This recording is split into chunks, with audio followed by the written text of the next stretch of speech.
New Beginnings is an internship program based in Nairobi, Kenya. We target specifically recent high school or college graduates or people who are looking for a gap year during a time in their lives where they're asking questions. What does God have for me? What is His purpose for my life? When I came to New Beginnings, I met very different people. It was just a great time to socialize and to learn from other people's cultures. We came from different backgrounds, different places. They took me as I was. They really became my friends. I've made friends. We've had fun together. Spiritually, I have grown because we've had debates and Bible studies and devotions, and they've been great. My relationship with God has really grown.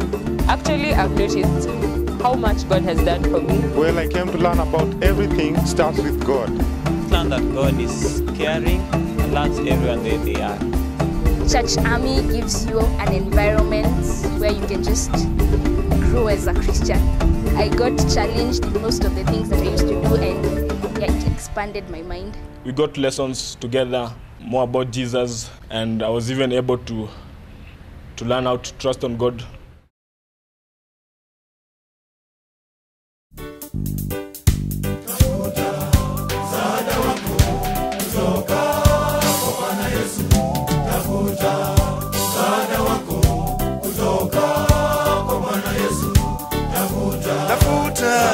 Msaada wako wewe, tafuta msaada wako tena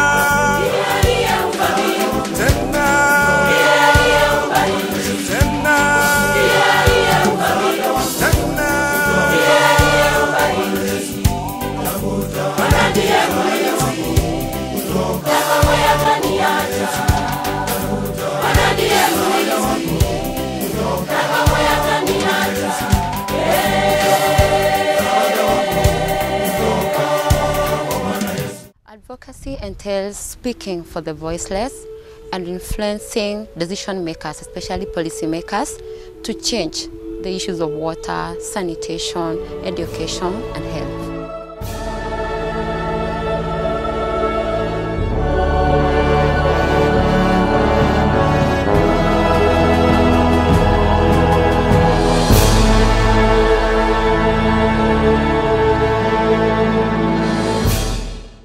This is the opening of this third in a series of biannual urban mission conferences organized by Carlisle College, Center for Mission, and hosted by All Saints Cathedral Diocese and also this cathedral. It used to be argued that there were 1 million people in Kibera. Now we know there are fewer. And that was a justification for keeping them in that state.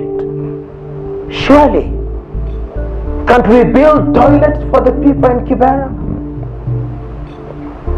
Can't we have roads for the people in Kibera? Can't we improve Kiambio?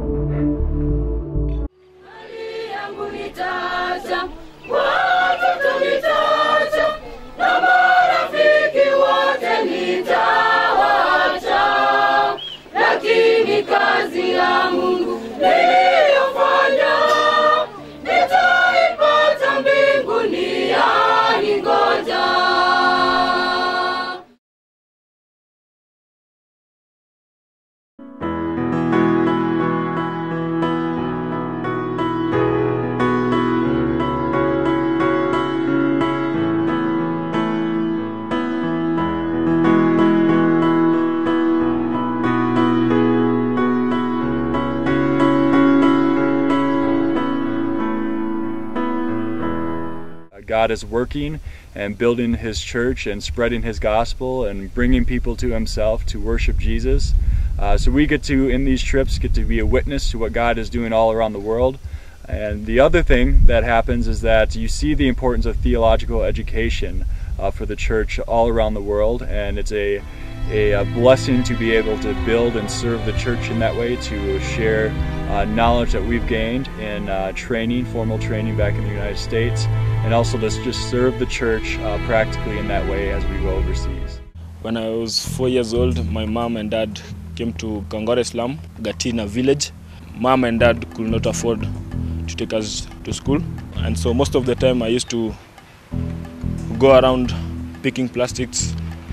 I will also go and pick metals from around Kangwale slum, and then I take to someone who buys them, and that money I'll take it back home, so at least they'll get something, maybe to eat for a day or to buy something. My name is Eddie. I grew up in Gatina. We are 6 in the family, and I'm the third born. My mother could not afford school fees, and my father was somehow drunk. So it was a tough situation for us when we were young. When I was just walking around Gatina village, I heard some guys singing some songs about lead and power. So I got interested, and then I joined them. We invite them to come to the center where they can come and we can mentor them. We can stay with them. This bag is made by the young men who come to Light and Power based on the clients who order. We work on the order and we supply it to the client, and the client pays for the order. The paper bag is biodegradable. It's made by young men from the village. It's something that all of them can do, and we have a number of different clients around the community. The money that comes in from the bag, this money now sustains the center and also helps to run a Saturday program, which is tailor-made to reach out to children from Gatina. My name is Elizabeth. I'm a student at the Akiba High School. My best subjects are chemistry, French, and history. I would like to be a lawyer when I grow up. I came in Akiba in 2007 when I was in class 6. Some of them come without having taken food, but we've always seen an improvement when they come to school. They have some meals during the day and they've gone home satisfied.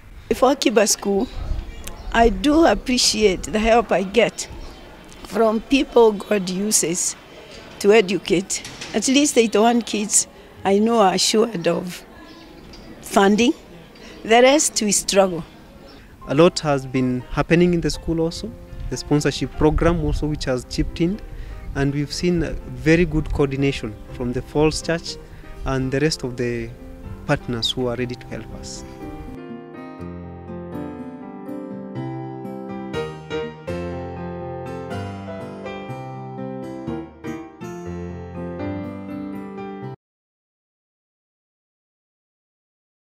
We are going to work together as a team with Church Army officers and all evangelists. We are also going to train teams together, urban ministry, and also to train a lot of people to work in the slums. We are very grateful. I'm Reverend Canon Captain Titus Baraka, country representative, Church Army, Uganda. God bless you. When I was in Kakuma Parish, I had started Kakuma Parish with, I got it with 6 congregants, only 6 congregants. The second Sunday, we went to 15. Now they have 34 people come to that church. But from there, I went to 30 kilometers. I've been walking 30 kilometers towards Ethiopia, towards Uganda on the eastern side, where I planted a church called Letea. And this church was like a nomadic church because the evangelist was moving with the church. Where today you find him in downstream, tomorrow you find he has relocated to another place. Then I came, I said, no, we should find a place in the Letea Center so that we can set us a church there. And that is what we did. Right now, we have 2 churches in Letea, another one interior again, and then that of Letea. Apart from the Lokitang, which was dormant by then, we re-energized it and planted another one 7 kilometers from Lokitang. I'm talking now of 450 kilometers from Kakuma, where my parish is. So I planted 2 churches there. Before I moved to Lokichogyo, where I am by now, I planted a church last year around August, Oropoi. I'm planning 17 kilometers from Oropoi to the Ugandan border, just to 30 minutes walk to Uganda. We are there down the hill to plant another church. Now that I'm a deacon, I was given a special certificate because I was the only one who was now ordained on that Northern Hemisphere. The one who is in Kakuma is not ordained yet. So it was me to go baptizing in Kakuma, go back again to Lokichogyo, come to the other side of Loktang, and you connect several days before you reach to a daughter church. And yet it is under this parish.